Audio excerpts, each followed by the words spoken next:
জামালপুরের বকশীগঞ্জে মেধাবী শিক্ষার্থীদের বৃত্তি ও পুরস্কার বিতরণ করা হয়েছে। ঢাকাস্থ বকশীগঞ্জ সমিতির উদ্যোগে শনিবার দুপুরে উপজেলা সরকারি গণগ্রন্থাগারে অনুষ্ঠিত বৃত্তি প্রদান অনুষ্ঠানে প্রধান অতিথি ছিলেন সাবেক মন্ত্রী এম.এস. সাত্তার।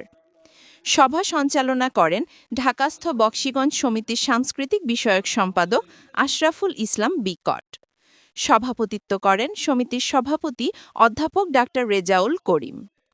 সভায় বক্তব্য রাখেন সাবেক অতিরিক্ত আইজিপি আবদুল্লাহ আল মাহমুদ, সাবেক অতিরিক্ত সচিব ড.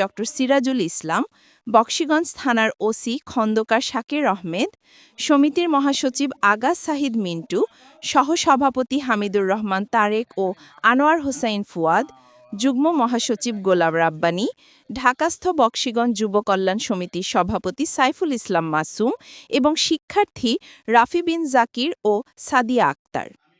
উপজেলার বিভিন্ন শিক্ষা প্রতিষ্ঠানের ৭৩ জন মেধাবী শিক্ষার্থীকে বৃত্তি ও শিক্ষা উপকরণ প্রদান করা হয়।